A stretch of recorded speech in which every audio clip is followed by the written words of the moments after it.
Kalau kita berbicara legalitas dan undang-undang nomor 10 2009 tentang kepariwisataan, itu jelas disebutkan prinsip pengelolaan pariwisata itulah pemberdayaan masyarakat.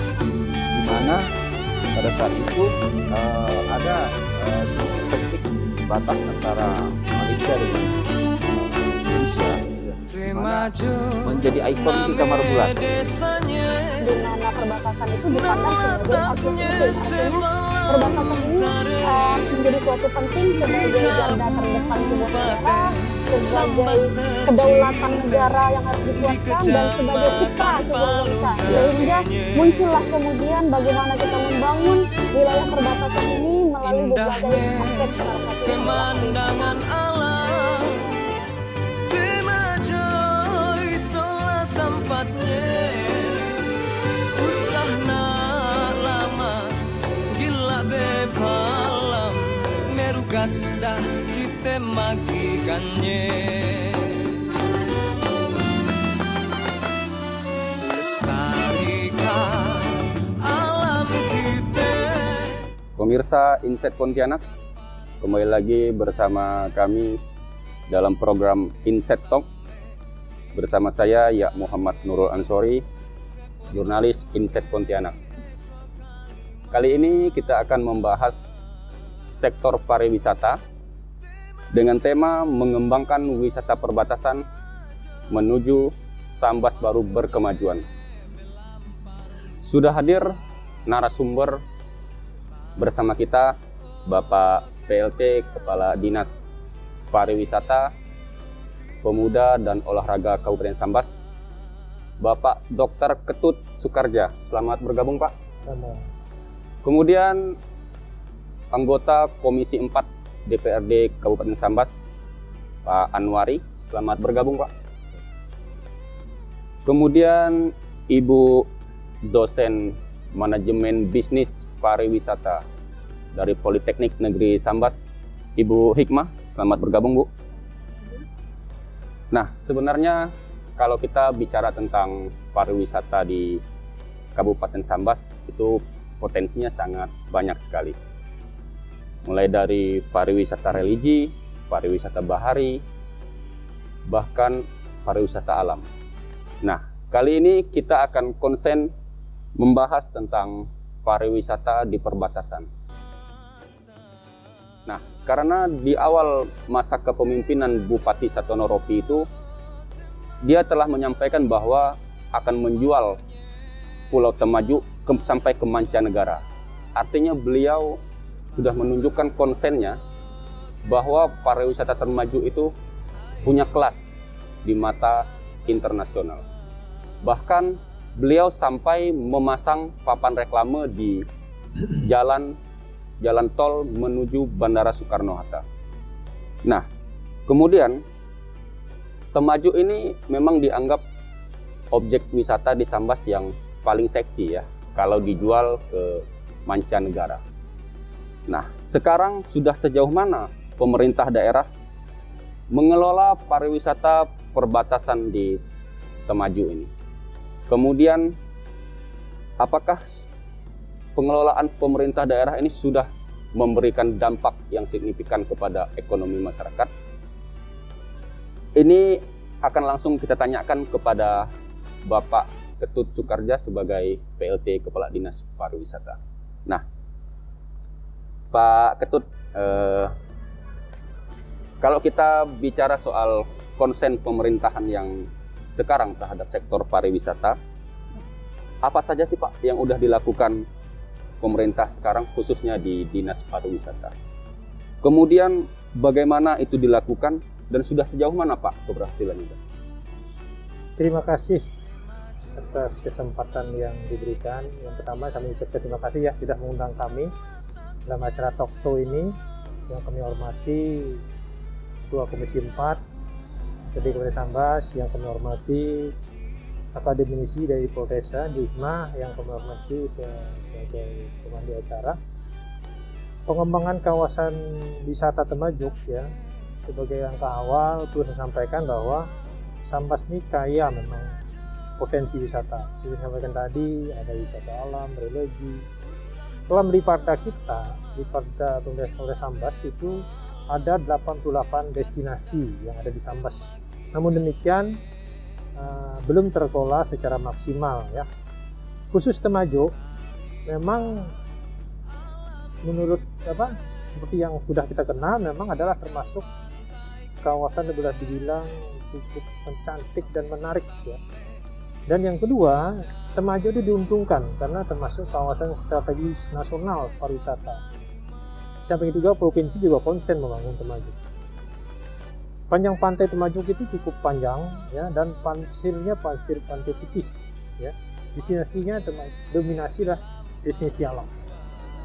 Menyinggung bagi sejauh mana pemerintah daerah khususnya dinas pariwisata sudah berbuat dalam hal membangun atau mengembangkan wisata Temajuk.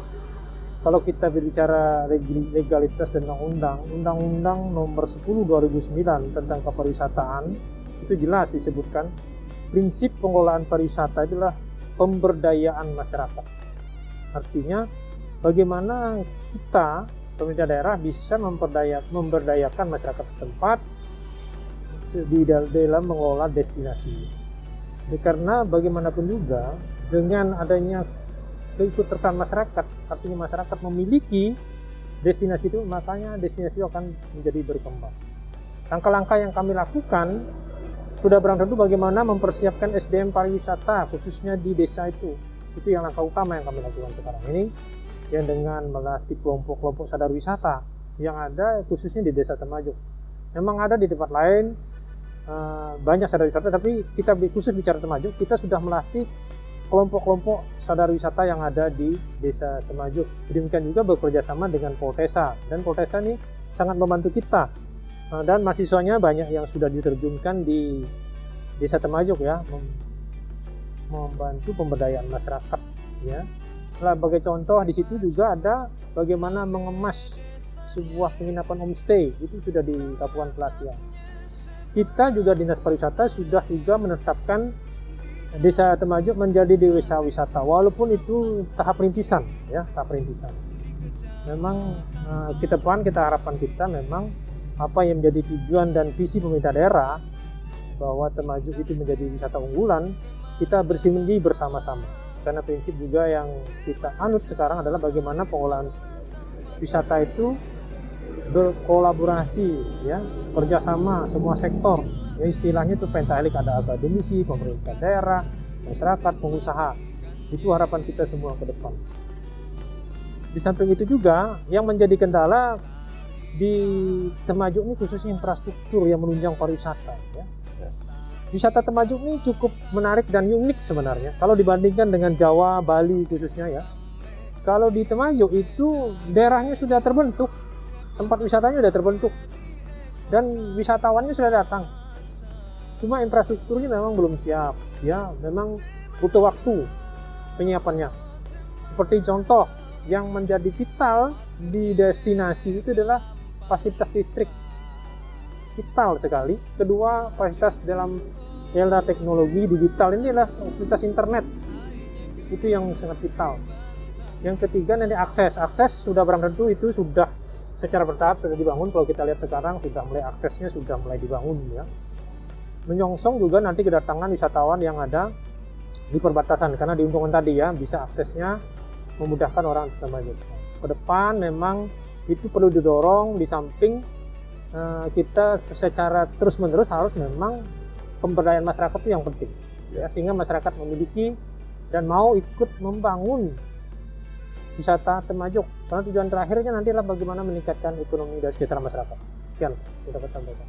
Nah Pak, kalau misalnya kita hanya sekedar mendorong yang padahal kita ini sama-sama pemerintah daerah Pak, terkait membangun infrastruktur, menyediakan listrik dan sebagainya, yang mana itu adalah kebutuhan dasar sebenarnya, baik itu bagi masyarakat atau lebih luas lagi bagi sektor pariwisata itu sendiri.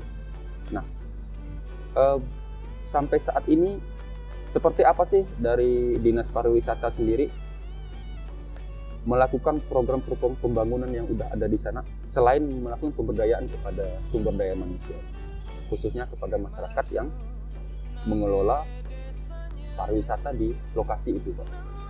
Terima kasih. Sejauh ini kegiatan yang sudah kami lakukan, kami Dinas Pariwisata sudah membangun menata kawasan Camarulan, itu sudah kami tata. Di situ ada pembangunan guest house, ada menara pandang sudah kita bangun di sana. Ke depan kita akan coba kembangkan sehingga menjadi tujuan kami memang nanti bisa menjadi sebuah pendapatan daerah tujuan kami.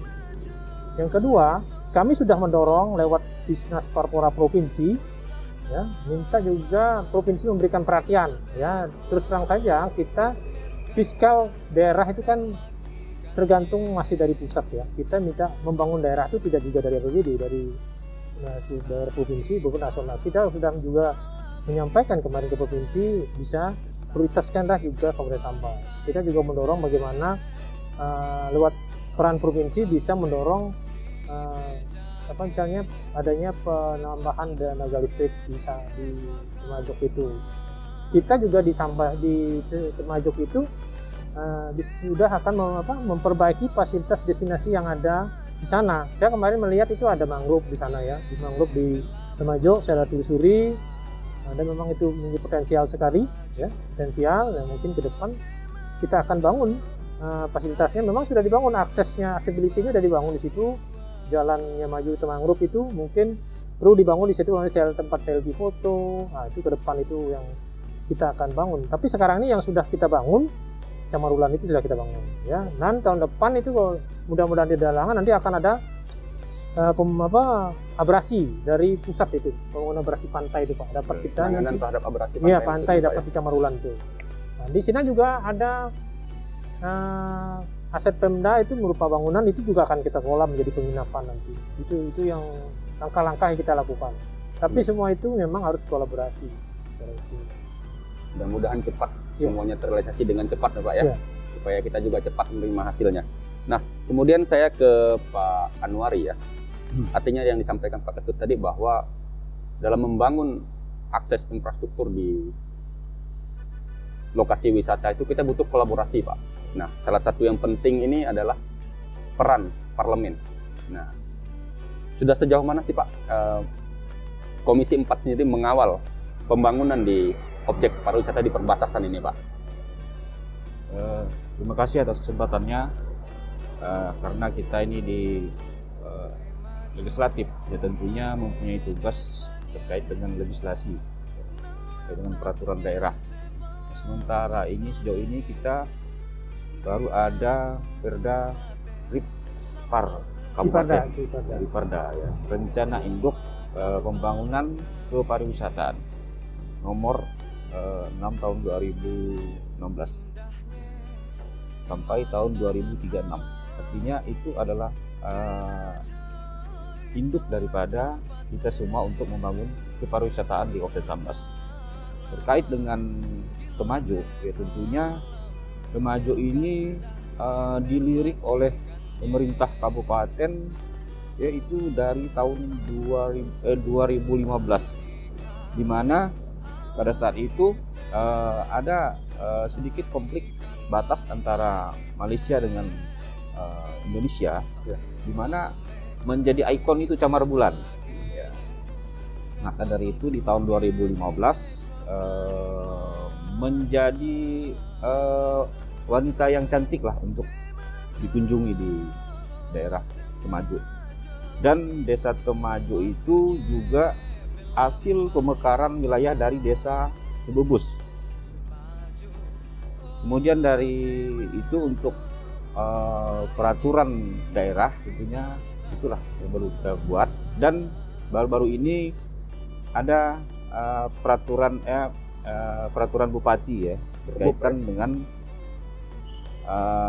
pembangunan dengan desa wisata, penetapan desa wisata di Perbub Bupati, di mana pemerintah kabupaten membuat Perbub itu sudah diimplementasikan terhadap 2 desa. Pertama, desa Temajuk yang ditetapkan menjadi sebuah desa wisata, dan desa Sebubus menjadi desa wisata. Mungkin itu yang menjadi landasan pemerintah kabupaten untuk mengembangkan wisata di Kabupaten Sambas. Nah, kemudian Pak, kita masih bicara soal meningkatkan ekonomi masyarakat yang ada di lingkungan wisata itu Pak kan.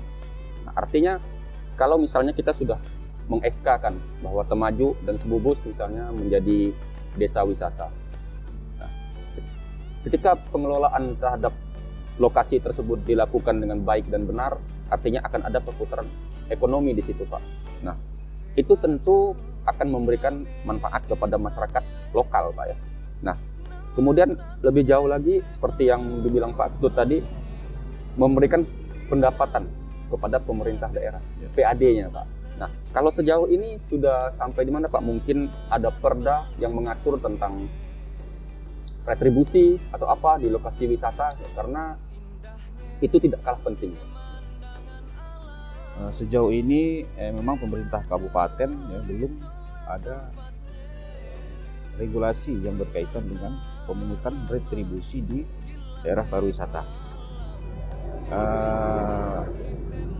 Baru-baru ini ya memang perda itu akan kita revisi ya, berkaitan dengan adanya undang-undang tenaga kerja ya, Kita kerja ya. dan ya tenaga kerjaan, di mana kita harus menyesuaikan terhadap undang-undang tersebut. Ya. Kita juga kemarin berupaya untuk memasukkan pasal yang berkaitan dengan retribusi di tempat wisata. Ya, sejauh ini tempat wisata hanya dikelola oleh pemerintah desa, ya, yang pengelolaan parkirnya mungkin tempat distribusi untuk tiket masuk itu kerjasama pemerintah daerah dengan pemerintah desa. Lewat Poklarwis maksudnya Pak ya? Ya, betul. Oke, sekarang kita ke Ibu Hikmah ya. Bu, bagaimana sih seharusnya konsep yang dikembangkan seperti yang kita dengar dari Pak Ketut, Pak Anwari juga, bahwa memang untuk mengelola suatu desa wisata ini perlu langkah kolaboratif nih Bu. Ya. Artinya tidak hanya misalnya pemerintah saja, Ya. tidak hanya DPRD saja. Artinya ada langkah kolaboratif yang saling berkesinambungan Bu. Nggak boleh yang ini melakukan, yang ini putus. Nah, kemudian Pak Ketut juga bilang bahwa bagaimana masyarakat itu memang benar-benar siap. Nah, dengan konsep-konsep yang dibuat oleh pemerintah, peraturan-peraturan dan sebagainya. Nah, kemudian kalau sepengamatan Ibu, bagaimana sih seharusnya mengelola sebuah desa wisata yang ideal? Karena kita tadi bicara soal desa wisata ya Pak ya, supaya kita ini bisa menarik para pengunjung-pengunjung dari misalnya dari Malaysia, dari Singapura, dari Brunei. Karena Pak Ketut juga udah bilang bahwa kita ini diuntungkan Bu dengan adanya pos lintas batas negara ini. Pintunya sudah ada. Bagaimana kita membuat orang ini supaya masuknya aman, nyaman, dan mudah. Nah, silakan Bu. Baik, terima kasih. Sebelumnya saya pengen kembali ke konsep awal kita, yaitu tentang wisata perbatasan. Ya. Ketika kita mendengar kata perbatasan atau cross border tourism, itu di otak paradigma lama mengatakan bahwa itu merupakan dipandang sebagai inward looking, artinya orang berpikir itu adalah daerah terpencil, pembangunan yang tidak merata, tertinggal, terdepan dan terluar. Itu dulu. Ya. Tapi sekarang sudah mulai ada pergeseran paradigma tersebut, di mana perbatasan itu dipandang sebagai outward looking, artinya perbatasan ini menjadi suatu penting sebagai garda terdepan sebuah negara, sebagai kedaulatan negara yang harus dikuatkan, dan sebagai citra sebuah bangsa. Ya. Sehingga muncullah kemudian bagaimana kita membangun wilayah perbatasan ini melalui berbagai aspek, salah satunya adalah pariwisata, kayak begitu. Nah, kemudian kita pengen lihat lagi konsep pariwisata apa sih yang sesuai di kita, Ya. atau tren perbatasan ini. Yang pertama adalah ada tren pariwisata saat ini yang sedang baik, yaitu bagaimana membangun wisata itu harus memperhatikan keberlanjutan lingkungan dan keberlanjutan budaya. Ya. Nah, sama seperti itu. Kemudian model pengembangan cross bordernya itu bagaimana? Nanti nyambung lagi ke paparan Pak Ketut dan Pak Anwari juga tadi. Yang pertama adalah SDM yang harus berkualitas. Benar Berarti itu. masyarakat itu sendiri berarti Iya. Bu ya? Jadi bagaimana masyarakat itu siap? Kalau masyarakat SDM-nya sudah mampu, ini gampang banget kita nih. Sebagus apapun pembangunan atau apa masyarakatnya nggak siap, ini akan repot juga nih. Sudah agak benar nih langkah dari pemerintah mengambil SDM untuk langkah awal gitu kan. Terus yang kedua adalah bagaimana memperhatikan tata kelola atraksi wisata yang lebih baik sebenarnya di model pengembangan CBT ini. Kemudian yang ketiga adalah pelayanan prima. Artinya service excellence itu dan CHSE tentunya di saat pandemi ini sangat diperlukan dalam pengembangan model cross border tourism. Nah, selanjutnya adalah bagaimana mendorong ekonomi lokal, Ya. ekonomi kreatif. Nggak bisa Contohnya seperti apa aja tuh Bu? kerajinan-kerajinan masyarakat, budaya-budaya masyarakat yang kearifan lokal, ayam-ayaman dan sebagainya itu perlu didorong banget di wilayah perbatasan ini untuk membangun sebuah wisata yang handal nantinya. Nah, model pengembangan turisme yang CBT yang terakhir adalah bagaimana konektivitas atau yang dikatakan tadi memang benar itu sistem pentahelik. Jadi kita nggak bisa jalan wisata itu sendiri-sendiri. Ya. Artinya kita butuh 5 item minimal untuk saat ini. Kalau dulu triple helix, sekarang sudah pentahelik. Mungkin kedepannya nanti ada octahelik dan sebagainya. Gitu. Tapi saat ini kita coba lihat realita dulu. Ya. Di kita itu terkait pentaheliknya seperti apa? Pemerintah misalkan, sudahkah pemerintah itu pro terhadap pembangunan di perbatasan? Kita lihat. Akademisi, sudahkah akademisi ini membuat penelitian, PKM dan sebagainya terkait dengan cross border tourism lebih banyak kalau kita cari. Nah, kemudian masyarakat ini kayak Pok Darwis dan sebagainya, sudahkah mereka berpartisipatif atau mereka apatis atau mereka itu malah sudahkah mereka mau dilibatkan dalam pariwisata ini? Terakhir adalah media. Sudah banyakkah media yang meliput atau menyorot cross border tourism ini? Ketika 5 pentahelik ini bersinergi, insya Allah pembangunan pariwisata di daerah border khususnya di perbatasan Sambas ini akan lebih cepat jalannya. Ya. Jadi tidak hanya tersendat-sendat. Walaupun ketika kita berbicara tentang pengembangan wisata tidak luput dari kita atraksinya itu bagaimana, amenitisnya, kelengkapannya kayak telekom dan sebagainya itu sangat penting ya, air, telepon dan sebagainya. Terus yang terakhir adalah accessibility dan itu perlu selaras yang kita bangun. Kalau pertanyaannya tadi yang selanjutnya bagaimana sih buat wisatawan luar itu merasa nyaman dan aman datang ke sini, karena kita diuntungkan ada PLBN. Kalau opini saya mengatakan bahwa kenapa kita tidak bikin TIC di PLBN, Tourism Information Center, dan itu memudahkan si wisatawan untuk butuh guide kah dia, mau kemana, nginep di homestay apa, dan wisata apa yang mau ditawarkan di TIC itu. Dan itu bagus banget saya pikir seperti itu. Seperti itu. Mungkin ada lagi. Sebentar, saya ke Pak Ketut dulu ya Pak ya. Sebentar Pak. Nah, tadi yang menarik dari Bu Hikmah bilang, kenapa sih kita nggak buat TIC saja di PLBN itu? Artinya ketika saya sebagai wisatawan dari luar negeri, atau misalnya yang awalnya saya tujuannya nggak ke tempat wisata, ketika saya melihat sebuah promosi di suatu tempat yang strategis, misalnya nggak hanya PLBN ya Bu, bisa aja di hotel misalnya Pak ya. Nah, apakah itu sudah dilakukan Pak, model-model promosi seperti itu? Atau dari pemerintah daerah sendiri, dari dinas ini sudah mencoba melakukan metode promosi yang lain gitu? Nah, bagaimana Pak? Terima kasih ya. Benar apa yang saya sampaikan tadi Wima, bahwa pusat media center promosi pariwisata wajib sebaiknya harus ada di Maju ya, karena bagaimanapun nanti memudahkan wisatawan untuk mendapatkan informasi bagaimana sih wisata Temajuk itu, kan seperti itu. Kita sudah membuat master plan gambaran umum ya, bagaimana pengembangan wisata Temajuk sebenarnya. Kita konsep pengembangan itu, dan kita memang di konsep itu memang ada pengembangan TIC, ada pengembangan bagaimana penataan di kawasan di situ ya. Kembali lagi kita tidak bisa serta-merta seperti itu, harus memang kita lihat kondisi dengan suasana pandemi, dengan pembiayaan yang terbatas, memang kita prioritaskan dulu hal-hal mana yang urgensitasnya. Pertama kita siapkan SDM dulu, sambil sejalan nanti bagaimana ke depan kita membangun sebuah pusat informasi. Di samping itu juga Dinas Pariwisata juga berupaya sudah melakukan promosi media sosial. Dan ke depan kita ingin seperti yang sampaikan pimpinan kita memasang baliho di Jakarta, itu kita juga berusaha nanti bagaimana kita memberikan pamflet-pamflet di transport taksi-taksi gitu, kita akan lakukan ke depan, pasang baliho di bandara, bagaimana itu kita mempromosikan. Tetapi sebagus manapun promosi, tapi jangan sampai nanti wisatawan merasa tidak nyaman begitu datang. Oh, promosinya bagus, tapi masyarakat tidak siap. Nah, itu kita harus sejalan, masyarakat siap sejalan juga dengan promosi. Karena dengan mereka datang jauh-jauh, ternyata fakta di lapangan tidak sesuai yang dia harapkan. Itu yang kita tidak inginkan nanti. Terus yang kedua, memang apa yang disampaikan bahwa kita dalam penataan wisata itu memang perlu kesinambungan. Kita memang untuk menata wisata itu tidak bisa dikerjakan oleh Dinas Pariwisata.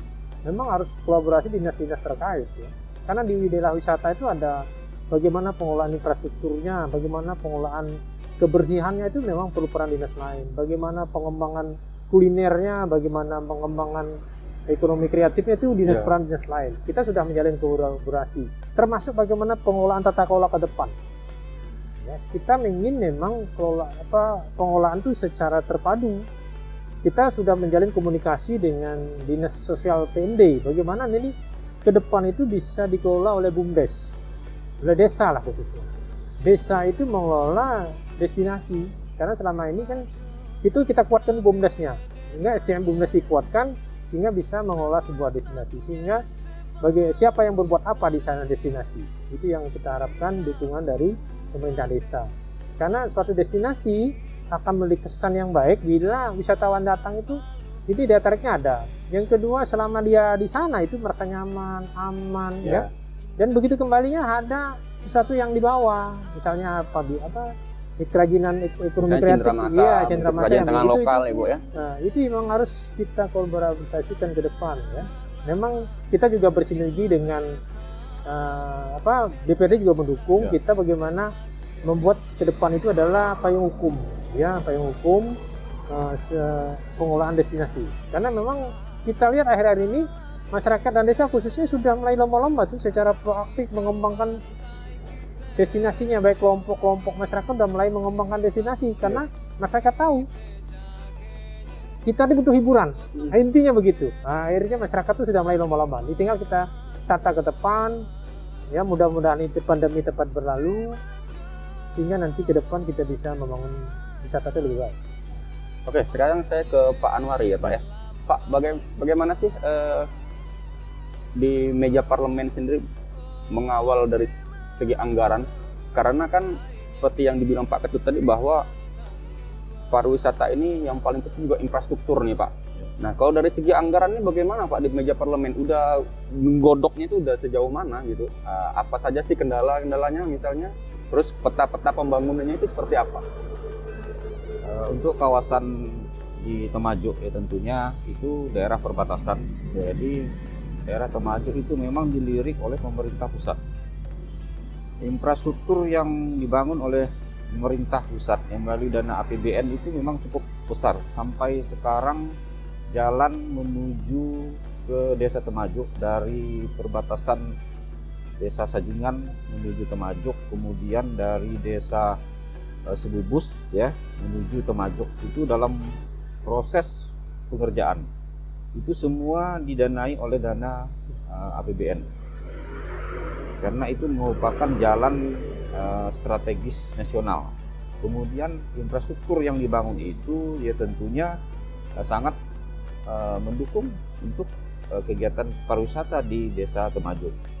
Untuk pemerintah kabupaten ya kita kemarin melalui dana DAP ya membangun di dusun Camar Bulan itu ada tempat-tempat kios-kios, kemudian ada pelang nama ya untuk Camar Bulan, kemudian ada tribun-tribun lah gitu untuk di daerah di desa Temajuk khususnya di Camar Bulan. Untuk di dusun-dusun lain itu masyarakat yang punya tanah, yang punya keinginan untuk mengembangkan wisata di di tanahnya, maka mereka berlomba-lomba untuk membangun tempat penginapan meskipun itu memang harus dikelola dengan baik. Ya. Harapan kita ya memang pemerintah kabupaten dan kita di legislasi apabila ada keinginan pemerintah untuk mengembangkan wisata, ya tentunya kita sangat mendukung penuh ya dari segi anggaran. Terutama ada keinginan pemerintah pusat juga untuk menjadikan desa Temajuk ini menjadi tempat wisata nasional lah, go internasional. Iya. Itu juga kita akan dukung. Berkaitan dengan itu ya tentunya saya di Komisi 4 bersama Pak Ketut ini kemarin juga kita dalam rangka untuk mempercepat pembangunan wisata di Temajuk, karena ini bersamaan dengan visi misi Bupati juga dalam rangka meningkatkan pendapatan di kabupaten ya, melalui PAD, maka akan kita dorong untuk perda retribusi terkait dengan pariwisata. Kemudian akan kita revisi perda-perda yang tidak ada relevannya lagi dengan kegiatan pariwisata di Kabupaten Sambas. Kita selalu mendorong lah untuk apapun yang menjadi keinginan pemerintah untuk mengembangkan wisata khususnya di daerah perbatasan Desa Temajuk itu ya. Yang pasti semuanya tujuannya adalah untuk meningkatkan ekonomi masyarakat di sana ya Pak ya. Ya. Nah, kembali ke Bu Hikmah ya Bu. Tujuan kita kan memang ingin memberdayakan masyarakat. Makanya dalam konsep Pentahelik yang Ibu sampaikan tadi bahwa komunitas masyarakat seperti Pokdarwis misalnya kan, itu memang benar-benar harus diberdayakan. Nah, kalau kita ingin membina lah artinya Bu ya, pemerintah ini harus membina sumber daya manusia yang ada di desa tersebut. Kita ini kan tidak hanya ingin wisatawan ini datangnya hanya sekedar dari lokal misalnya Bu. Kita ingin mancanegara nih Bu. Nah, bagaimana Bu? Mungkin ada saran atau rekomendasi yang Ibu sampaikan, misalnya membina homestay yang ideal itu seperti apa? Karena itu tidak kalah penting Bu kan. Misalnya Pak Dewan ini dengan Pak Ketut sudah ingin mendorong infrastruktur ke depannya seperti apa, dibantu juga oleh pemerintah pusat ya Pak ya. Sekarang kita bicara di desanya nih Bu. Nah, bagaimana Bu kita seharusnya mengelola masyarakat ini supaya mereka ini siap menyambut kedatangan turis luar negeri misalnya. Baik, Ya, silakan Bu. Jadi pada dasarnya bagaimana sih kita mempersiapkan destinasi wisata ini atau desa wisata ini tidak hanya berstandar lokal. Ya. Itu harapan dari Pak Anwari tadi Ya. sama juga kita. Tapi kita juga mempersiapkan untuk standar internasional. Kenapa? Ada peluang. Kenapa ada peluang? Letak geografis kita ini cukup memungkinkan untuk itu. Terus habis itu apalagi peluang kita dari tahun 2014 misalkan kalau kita lihat data di BPS dan sebagainya sampai 2019 itu tren kunjungan wisatawan itu Pak semakin meningkat baik dalam maupun luar negeri sama terkecuali saat break kita pandemi ini kan seperti itu. Nah, apa yang harusnya kita lakukan ketika memberdayakan Pokdarwis atau masyarakat dalam menyiapkan diri untuk menerima wisatawan luar atau mancanegara seperti itu. Yang pertama adalah kami juga bersama Dinas Parpora sekarang kita buat pemberdayaan masyarakat itu mulai dari pelayanan prima, pelayanan service excellence, sapa, senyum, salam sopan dan santun minimal itu kita coba untuk standar minimal ASEAN standar. Kita pakai ASEAN standar.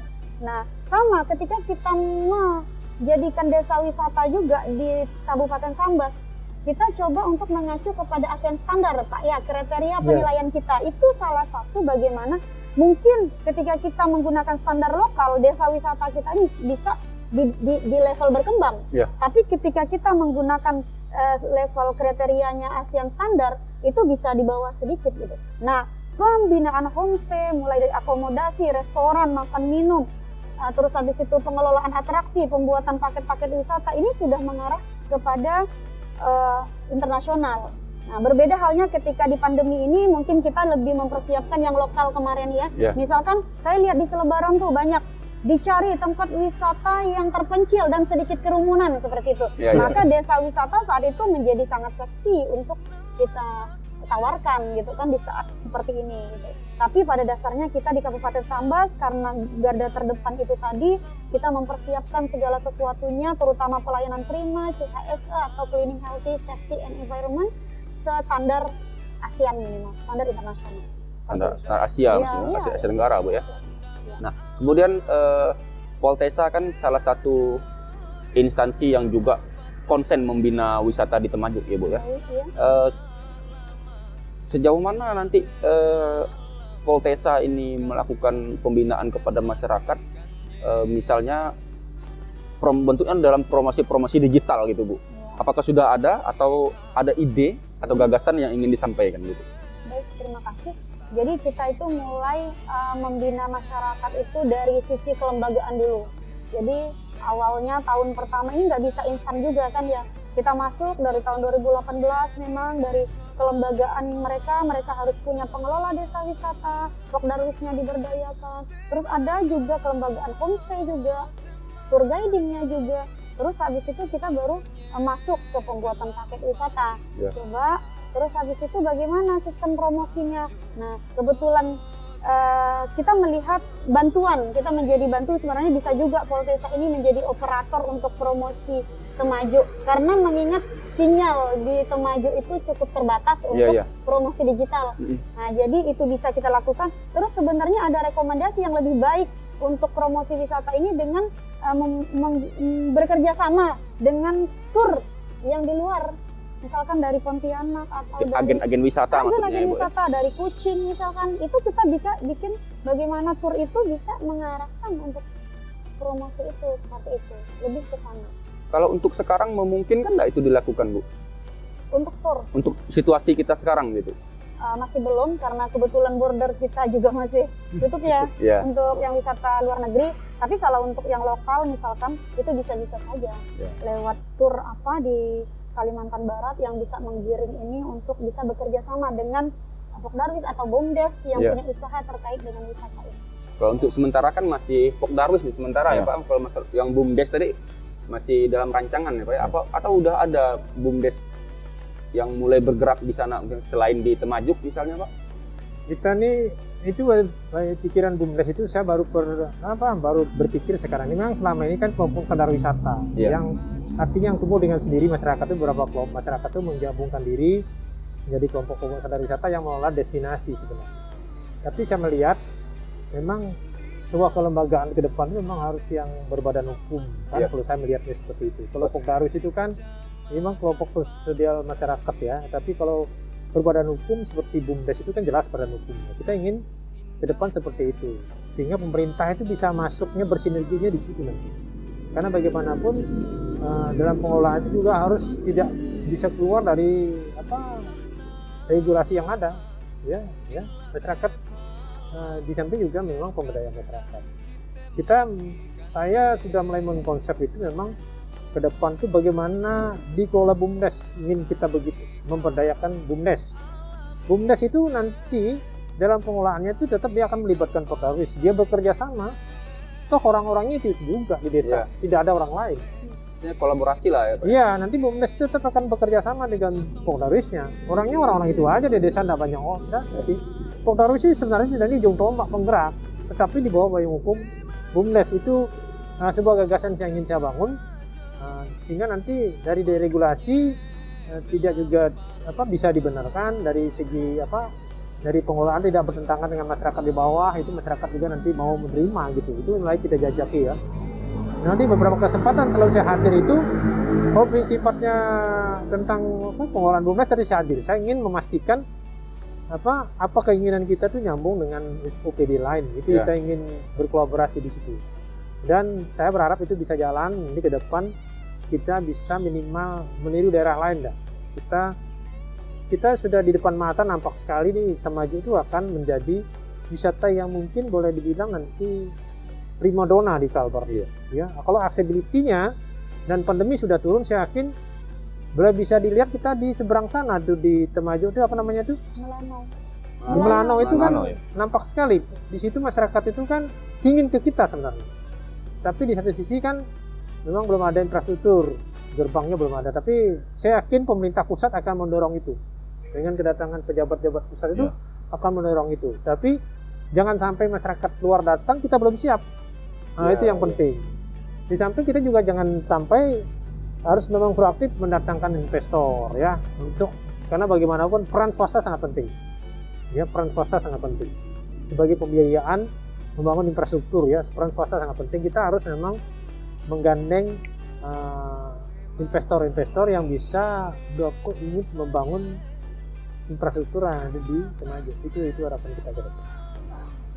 Pak Anwari, mungkin bisa beri bocoran sedikit Pak Anwari, kalau misalnya ide yang disampaikan Pak Ketut tadi ingin mengkolaborasikan antara BUMDes dengan masyarakat sadar wisata misalnya kan, artinya perlu ada payung hukum ya Pak ya.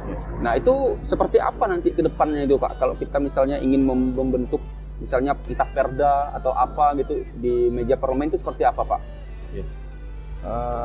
Saya apresiasi dengan ide dari Pak Ketut ya untuk menyatukan bagaimana BUMDes ini dengan Pokdarwis, karena Pokdarwis ini kelompok sosial yang ada di masyarakat yang memang desa itu adalah desa yang ada kegiatan wisatanya ya, apalagi desa Temajo itu sudah di SK-kan menjadi desa wisata ya. Artinya kelompok-kelompok itu memang harus diberdayakan, dan kemudian pemerintah terbawah desa itu harus ada koordinasi lah, terutama karena di dalam undang-undang desa ditegaskan situ harus ada BUMDes dan badan usaha milik desa yang memang ya kita fokuskan ke desa-desa yang destinasi wisata.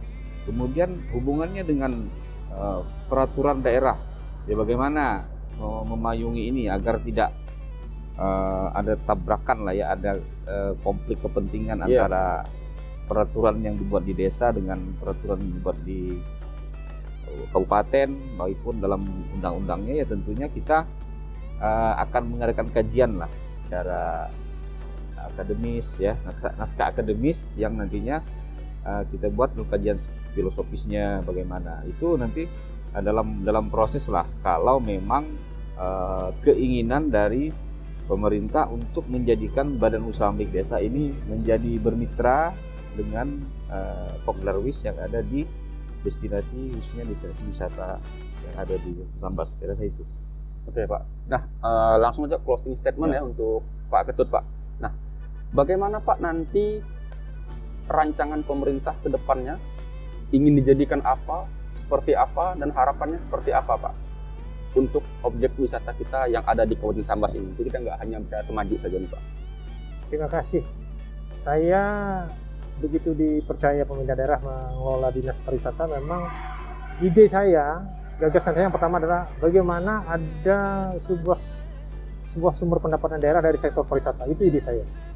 Dari situ saya berpikir bagaimana caranya, akhirnya kita berpikir karena di desa itu ada sebuah BUMDes, sesuai regulasi yang ada. BUMDes itulah yang kita harapkan nanti sebagai pengelola tempat wisata yang ada di desa, yang memang asetnya atau memang lahan wisata, tempat wisata itu memang mengisi kawasan desa. Tapi kan kalau kawasan itu bukan milik desa, tidak bisa juga kelola desa. Itu kita harapkan depan. Regulasi yang kita harapkan nanti, pertama memang Perda jasa usaha itu harus segera direvisi, kita berharap DPRD segera jasa usaha Pak. Jasa usaha. Yang kedua nanti akan membuat regulasi peraturan bupati tentang BUMDes, itu lagi digodok sekarang. Yang ketiga kita akan membuat regulasi peraturan bupati tentang penetapan destinasi yang bekerja sama dengan pemerintah daerah. Nanti kan artinya begini, setelah ditetapkan pemerintah BUMDes, akhirnya kita tetapkan peraturan bupati yang menetapkan destinasi yang akan dikerjasamakan dengan pemerintah daerah. Yang ketiga nanti yang selanjutnya kita akan buat SK Bupati, penunjukan kelompok itu sebagai pengelola. Yang keempat kita buat SOP prosedur, bagaimana mekanisme cara kerja di dalam kelompok itu. Yang keempat kita buat PKS, perjanjian kerjasama antara pemerintah daerah dengan desa. Yang kedua PKS antara BUMDes dengan Pokdarwis. Itu kita harapkan sehingga nanti keluarlah regulasi yang disiapkan. Itulah yang kita harapkan ke depan perkembangan destinasi. Semua di desa-desa yang ada destinasinya, kan tidak aja Temajo, Iya. Nah, di desa Kabupaten Sambas Kan banyak Pak kita Pak, ya banyak. nominasi, ada Itu harapan religi, kita. banyak Pak ya. Iya. Nah, kemudian Pak Anwari langsung aja Pak closing statementnya, sejauh mana Bapak melihat keseriusan pemerintah daerah di era Satono Ropi yang sekarang untuk mengelola objek wisata yang ada di Sambas nih Pak? Ya, terutama apa yang disampaikan pada awal pembicaraan tadi, ya, Bupati kita sudah mempromosikan ini ya, bahkan ke luar Kalimantan, sebuah baliho mengisyaratkan bahwa Pak Bupati ini eksis ya terhadap pengembangan pariwisata di Kabupaten Sambas. Saya melihat bahwa keinginan ini tentunya keinginan pemerintah ya kita sambut dengan baik. Ya, berkaitan dengan tugas dan fungsi kita tentunya apabila ada regulasi-regulasi yang ingin dibuat ya, tentunya dalam rangka mendukung pariwisataan di Kabupaten Sambas ya kita siap ya, terutama apalagi saya lihat ide-ide kepala dinas ya, PLT Kepala Dinas Pariwisata Pak Ketut ini luar biasa. Ya mungkin beliau ada pengalaman karena beliau ini dari Bali, Iya. ya, wisata Bali ya. Ya mungkin seperti itu. Kita akan lihat ya apapun yang disampaikan pada hari ini ya oleh Pak Ketut itu ide-ide yang memang harus kita dukung lah ya. Meskipun itu peraturan bupati ya tidak bersentuhan langsung dengan perda ya, peraturan yang dibuat dan fungsi dari DPRD di situ, tapi kita sangat mendorong kegiatan itu. Dan saya memandang bahwa kita tidak hanya harus terlena dengan wisata di ujung negeri Temajuk, tapi kita banyak potensi-potensi wisata yang memang harus kita kembangkan. Mudah-mudahan dalam waktu dekat ini bicara tentang kebun raya Ya. Sambas ya, mudah-mudahan pemerintahan Bapak Satono dan Pak Ropi ini segera meluncing ya kebun raya Sambas, di mana kebun raya itu ya kebun raya yang unik 300 hektar dengan ditumbuhi oleh tumbuh-tumbuhan vivarian, tumbuh-tumbuhan yang berada di rawa-rawa Ya. seperti kantong semar itu ya, kantong semut kata orang. Iya, iya. Ya, saya rasa itu menjadi tujuan kita juga dalam rangka tujuan wisata lah ya untuk daerah kebun raya. Mudah-mudahan dalam waktu dekat, kalau saya dengar bocoran nih, memang di akhir tahun ini beliau akan meluncing. Mudah-mudahan itu juga menjadi salah satu tempat tidak hanya wisata berkunjung, tapi penelitian Iya. untuk perguruan tinggi yang ada di luar Kalbar, di mancanegara juga saya rasa, karena unik ya. Mudah-mudahan itu harapan kita untuk daerah destinasi wisata di Kabupaten Sambas ya, mudah-mudahan semua pihak tadi disampaikan oleh Ibu bahwa pemerintah ya, kemudian perguruan tinggi, akademisi tadi disampaikan, media juga harus berkolaborasi semua dalam rangka untuk mendukung, mempercepat bahwa destinasi wisata ini adalah bagian daripada pendapatan asli Kabupaten Sambas. Saya rasa itu. Nah, Bu Hikmah, langsung aja Bu closing statementnya. Apalagi nih Bu yang harus dilakukan oleh Pemda? Terus bagaimana mungkin ada ide atau konsep sejauh yang Ibu lihat? Sepertinya pemerintah memang sedang gencar-gencarnya nih Bu mendukung, bahkan Pak Anwari berharap nanti ke depannya kebun raya yang akan segera di launching ya, bisa jadi destinasi wisata baru. Nah, mungkin Ibu bisa menyampaikan lagi sedikit dari sudut pandang akademisi bagaimana nanti itu ke depannya. Baik, terima kasih. Jadi melihat peraturan pemerintah mulai dari pemerintah pusat maupun pemerintah daerah yang sudah banyak berpihak kepada pariwisata, termasuk kalau di pemerintah pusat pun ada pergeseran pariwisata dari perkotaan ke pariwisata pedesaan melalui RPJM 2020-2024 kalau tidak salah saya.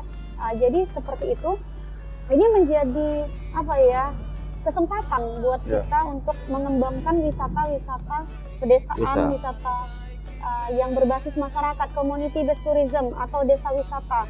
Nah, kemudian bagaimana desa wisata ini dibangun? Jadi kenapa kita berpihak kepada CBT itu? karena wisata ini dari masyarakat, oleh masyarakat, dan untuk masyarakat. Ya. Selain itu sekarang untuk pesan terakhir saya, nggak zamannya lagi kita membawa ego masing-masing untuk membangun wisata. Ayo kita bergandengan tangan, menerapkan pentahelix itu tadi, pemerintah, akademisi, investor, masyarakat, dan media. Bersama-sama kita membangun wisata yang berbasis masyarakat itu tadi. Seperti itu. Ya, terima kasih. Pemirsa Insight Pontianak, ya memang dalam membangun sebuah sektor pariwisata yang ideal, tidak hanya dikunjungi oleh wisatawan lokal, tapi juga dari mancanegara. Sepertinya konsep pentahelix yang melibatkan pemerintah, investor, masyarakat, akademisi, dan media itu sangat cocok untuk dikembangkan. Nah, artinya sekarang pemerintah daerah harus menepiskan egonya masing-masing, saling bekerja sama dan berkolaborasi dalam membangun pariwisata di Sampas. Nah, cukup sekian Pak, Bapak Ibu, terima kasih banyak telah hadir di dialog kita hari ini. Untuk pemirsa Insight Pontianak, sampai jumpa untuk episode selanjutnya.